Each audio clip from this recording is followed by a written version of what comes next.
We're going to speak today for about 20 to 25 minutes about the 7 sales and customer success KPIs for your 2023 plan. I mean, we are actually like second half of November. Dorian asking if everyone is there. I hope you can hear me well. And so we are in the middle, second half of November, and hopefully your Q4 is coming into the good quarter so far, the challenging situation. And yes, we're going to just cover some of the key KPIs which we see as essential for planning of 2023, and also just go through some basic planning methods and how you could potentially use them moving forward. And a little bit about my person. So my name is Renat, as I mentioned already, and basically I'm one of the founders of Revos. We are a young company from Germany. We are actually working in the area of revenue operation, which is a very significant kind of service, and also one of the areas where we advise and work together with our customers on the various aspects of sales, customer success, sales and marketing, automation, as well as data integration, reporting, sales forecasting, and various scoring models. And forecasting is definitely a complicated exercise. As one of the sentence which I really like from the doctor he wrote actually about a rating, but I actually rephrasing it and saying forecasting is like driving at night in the fog. So you can only see as far as your headlights, but you can make it the whole trip home. And this is one of the basic exercises that basically the forecasting is essential. And definitely there are some forecasting categories and forecasting methods that can help you to navigate the environment. And we're going to maybe shortly look on it. However, the important part is forecasting is not only complicated, it's actually very hard to do right. So according to some interesting study, 93% of sales organizations, they cannot get the forecasting end of the quarter, even 2 weeks before the end of the quarter. I'm not sure if you've been in this situation, but even the end of the quarter is usually a very kind of challenging times. And even 2 weeks ahead is sometimes very, very hard to forecast, especially in times of uncertainties. But the forecasting is essential and really crucial for the performance organization, because obviously when we are making a bad forecasting decision, or actually creating a forecast or plan which is not realistic, or actually faulty, then we have a lot of ripple effects across the whole organization. So we'll see that the marketing taking the wrong targets and significantly decreases the performance and channel performance, and you will see the higher customer acquisition costs. If we are making a mistake for forecasting and sales, then definitely the forecasting and sales has a consequent missing quarters, missing lower motivation of sales and account executives, which could potentially trigger like higher fluctuation of account executives. Then if we're talking about missing forecasting and customer success, it's definitely also moving the entire customer success organization in the proactive mode, where they perform the best, to more like reactive mode, where people need to really make quick decisions and work tactically with a customer and not strategically, which definitely causing as a side effect a lower customer satisfaction, higher churn. If we're talking about wrong forecasting decisions in terms of like a headcount or human resources, this could definitely be a significant challenge, either underhiring or let's say overhiring.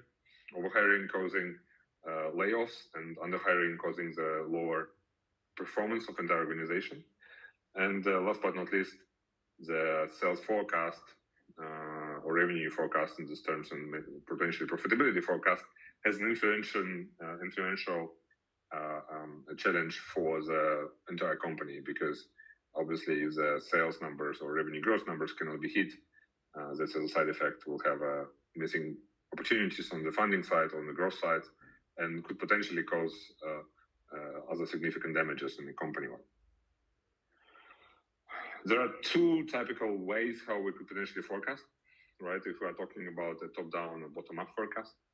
The top-down forecast is more like if we start with a very, very high-level picture of like where the overall company wanted to be next year, what are the revenue targets, what are the market situation we're having to, what is the market share we would like to achieve, and then moving from the top numbers to the individual numbers. And the second way how you could potentially forecast is actually a bottom-up, where you start from the individual departmental level and work your way up the numbers. So basically, meaning that, for example, if we're starting with customer success department, then we definitely like to do a churn forecasting, some KPI forecasting based on number of customers, number of CSMs, what are the growth numbers we plan for the next year, and then move this forecast up the hierarchy of the organization.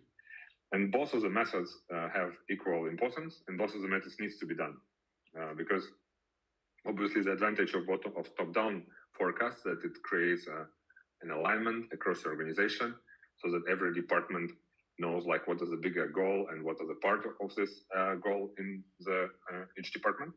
But at the same time, the targets set from above, or let's say from a high-level management, would need to be realistic, and this can only be done based on the bottom-up estimates and bottom-up calculation in order to make sure that the forecast is realistic and forecast is, let's say, reliable in this sense. And we split the like top KPIs, which we selected out of many KPIs, into like 3 groups. So we're talking about like a basic KPIs for planning, which is essential in this terms, like quota, pipeline, and churn. Then the like pro group of KPIs, which is like when we are speaking about more high level concepts like conversions, pipeline health, customer health. And then last but not least, the advanced group of KPIs, which is actually giving like a final touch upon the basic KPIs and pro KPIs to make, let's say, a forecast even more fine-grained and more realistic. So the basic KPI for forecasting is definitely the quotas, right? And I think this is like, I think one of the concepts which many organizations operate upon, especially in the B2B space, where we say like each account executive or a time has a quarter to fulfill, and his or her performance is measured according to the quota. There's definitely some wrap-up time for a new account executive colleague, but at the same time, this quota and quota attainment, one of the key KPIs. And very simple forecasting can be done based on like annual quota. If we just take number of account executives, multiply by the quarter they have, and then we come kind of more or less to the revenue number for the next year. This is a very simplistic way to, let's say, estimate it, but it's like one of the first basic and also give us the first interpolation into the target. But what other thing we need to consider when we're speaking about quota is definitely the quota for the success. As we see more and more importance is paid to customer success. Customer success is not only a cost structure, a cost factor for companies, but more like also revenue generation area when we're talking about preventing churn and generating expansion opportunities. And the success, for success, we're usually talking about a KPI like an annual recurrent revenue per CSM. So by keeping this in mind, we should make sure that the CSM headcount matches the number of customers, which is especially important if we plan to grow the customers number significantly the next year or next quarters. Then the wrap-up plan should also include the customer success by maintaining the same ARR per CSM ratio, assuming we do not additionally invest on automation or efficiency measures on the customer success part. The second part of KPI is definitely the pipeline. So the pipeline, which is available before the beginning of the quarter, for example, is essential for quarterly forecasting. But also this pipeline is actually where the forecasting plans for marketing, demand generation, or basically outbound sales motion meet with, let's say, performance and performance of the sales organization. Here we should definitely speak about like pipeline, the quarterly pipeline, assuming some historical data, assuming some seasonality, like summer months, for example, in different areas, completely different. For example, in Europe, the summer months are usually pretty dead from, let's say, in terms of the pipeline and quotas. However, here we should speak about usually quarterly pipelines as well as the pipeline coverage. Pipeline coverage is also essential KPI, which you keep in mind, because there are many sales organizations which are struggling with, let's say, good enough pipeline coverage. And pipeline coverage means how much opportunities we have in the pipeline in relation to the sales quarter. So if we, for example, target to close 1 million of new business deals in a quarter, then we should have at least like three times the 3 million of qualified opportunities in the pipeline before the beginning of the quarter. But these numbers vary, depend on the sales cycle length as well as the planning sizes. And last but not least is definitely the churn, one of the key KPIs. When planning for the next year, you should consider the different variants of churn, different say kinds of churn. We can speak about logo churn, how many customers, active customers, let's say, churn over the next year or next quarter. But the same should be true also for revenue churn, because obviously there are different kinds of customers which are churning, and one small customer churn, when a revenue churn of one small customer churn does not also equal to the large customer churn. Therefore, we should really say like, okay, this is logo churn, this is revenue churn. And last but not least, also we should consider expansion. This is a essential KPI which can be measured based on the historical data. Again, taking the seasonality in place and also taking the different performance of different CSM in place. But this is also essential for the plan, for the reliable planning of next year. If there is like a standardized expansion motion in the customer success organization already there, then you could definitely take this number and also plan it in the next years or in the next quarter. Then we're moving up to the like KPI complexity. So here we definitely see the, let's say, pro KPIs.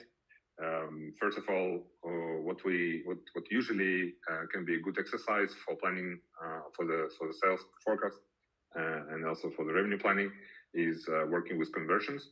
I placed a picture here on the right. Maybe it's a bit small, but you should consider different kinds of conversions in your sales funnel. So from, let's say, awareness, education, selection, onboarding, activation, or like, let's say, an impact, as well as growth and expansion.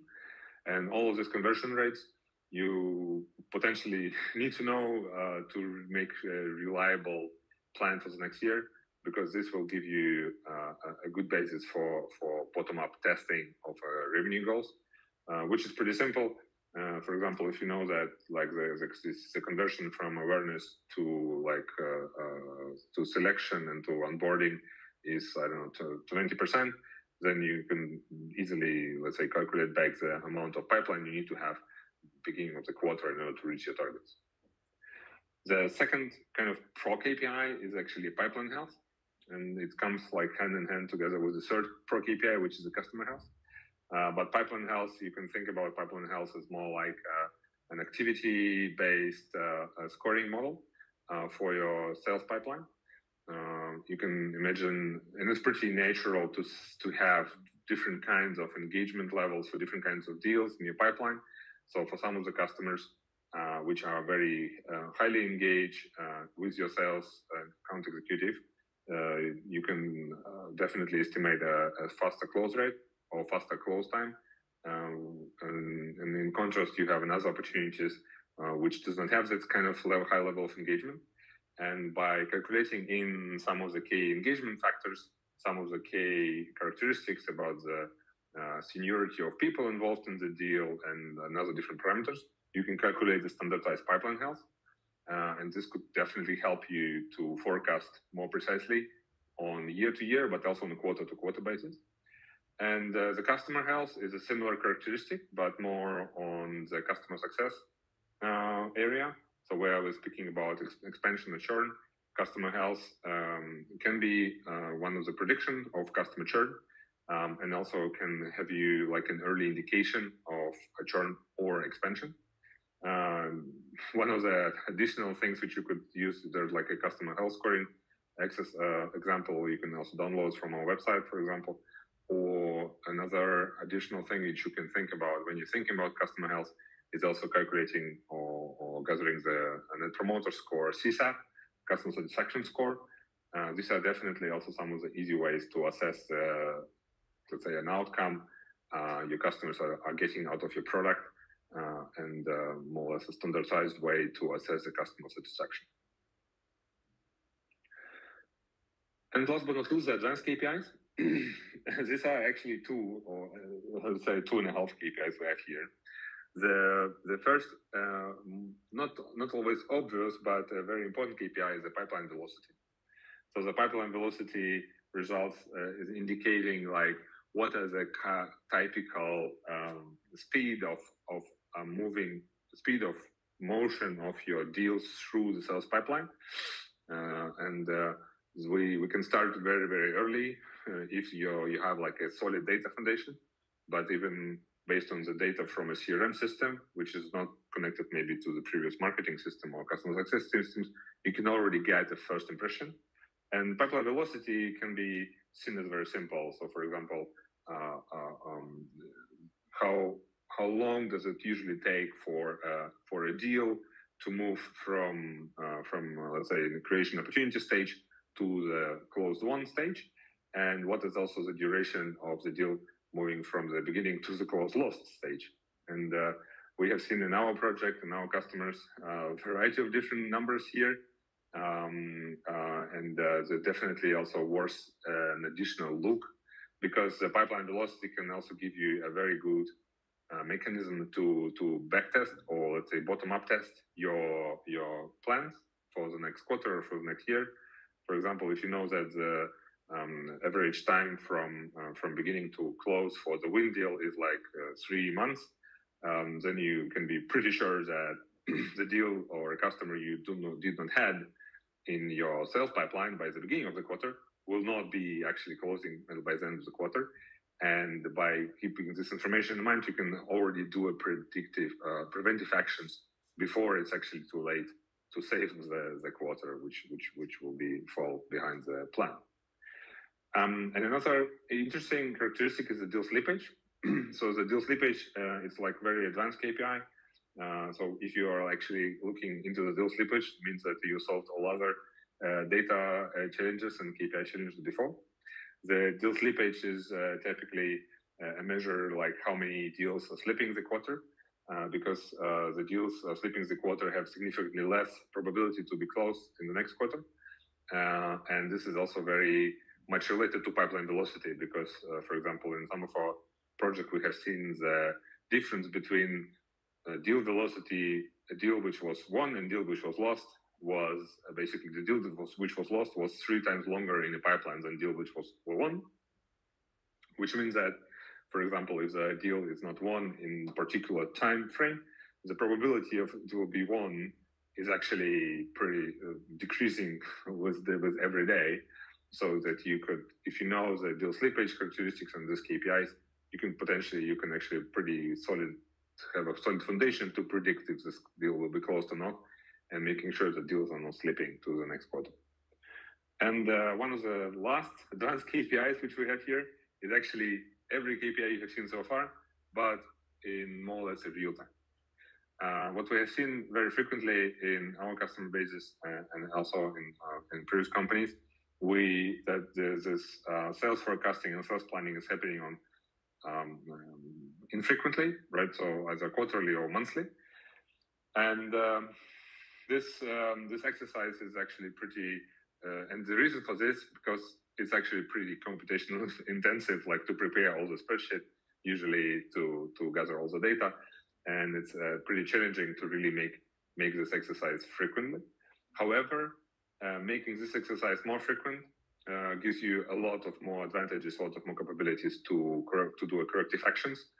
Because as I already mentioned, for example, if you know that the deal velocity or pipeline velocity beginning of the quarter, and you know that this kind of plan is already unrealistic at the time of the quarter starts, you can do corrective actions. But you can only do it if you do this exercise of planning or reviewing this quarter plan or quarterly plan or sales plan or actually customer expansion plan frequent enough. And this is also one of the important characteristics of like not only how you control your plan and your and deviation from it, but also how frequently you can actually do this.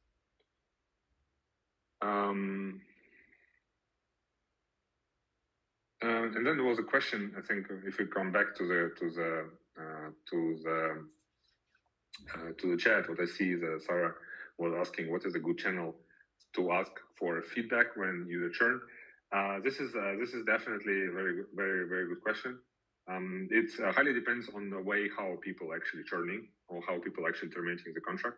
If we're talking about a self-service product, there is a standardized off-the-shelf capabilities actually that are asking in automatic mode, asking a customer if he or she would like to cancel the contract, what is the reason for this, and also maybe offering some a discount before it's doing. But it's typically happening for more like a B2C kind of products. For B2B kind of products, if the churn is actually happening not through the automatic way where actually one of the customer representatives terminate the contract in the app, but more through interaction with either customer success or an account executive, like an account manager, then definitely there would be the best way to ask and the best time to ask what are the reasons for churn. But to be honest, the moment when customer actually terminates the contract, you should know about this churn reason even beforehand. Because usually, like if we're talking about larger B2B scenarios with multi-year contracts, your customer health score should be very red early before the actual termination will happen.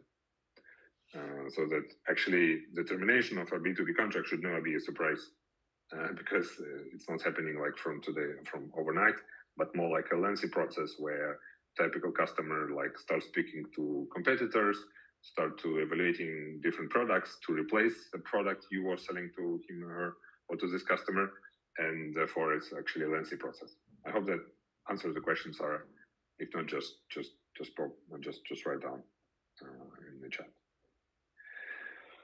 So, and what the last few minutes, like last 5 minutes, what I would like to speak about is like the changes with traditional approach. What I already mentioned. The preparation time of doing such exercise, like planning exercise or comparing the plan to the actual numbers, is pretty intensive because obviously the data is distributed across various systems. So there's a nice statistic that on like a medium-sized company on average use 100+ software service products nowadays, and we have like 100+ data silos typically. Then obviously the spreadsheet is a great tool. It's universally available, but unfortunately very hard to maintain.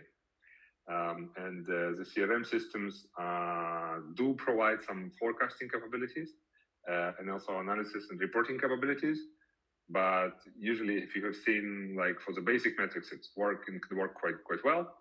However, for more advanced metrics, when we are speaking about historical data and the time series data, for example, you actually let's say not much interested in the actual number or KPI right now, but more like how this KPI developed over time.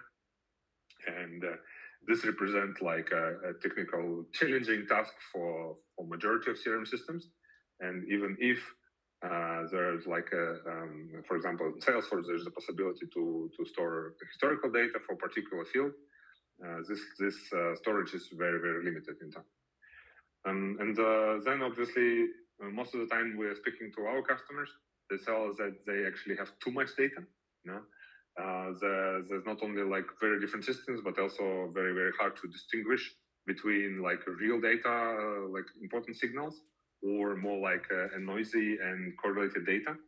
And this can be represented as a significant challenge, especially if we plan and do a forecast on the values which are actually very, very related to each other, meaning that we're not actually analyzing the whole picture, but more like a very, very narrow part of it, despite the fact that we're actually counting many, many different KPIs. But as these KPIs are related, it gives us very, very little value. And it's very challenging to sometimes separate the signal from the noise. And what we see as a potential solution is actually the analytics, predictive analytics and artificial intelligence models. So the machine learning models especially is actually a special branch for artificial intelligence, which can significantly help with analysis of large amounts of structured data. It also works for unstructured data, like pictures, but we are here more focused on like numbers and text, and also maybe some sentiment of a text and interaction frequency. Therefore, here we actually can apply the machine learning models very easily. And there are different advantages of ML, like tolerance to data quality, and also learning capabilities, and also the automatic adjustments on the formulas and weights. And right now, there are actually many AI and ML models already used in practice for sales forecasting. However, this typically requires either a very, very expensive team of experts, like business intelligence experts or data scientists, as well as some, let's say, computational capabilities to work on this, as well as actually a combination of domain expertise.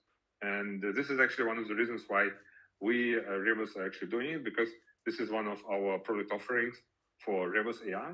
So we are actually offering our experience with sales forecasting, our experience with data science and models as a predefined set of models. So basically, our users can easily configure the critical KPIs and also critical pieces of a model into a model that works actually for their business.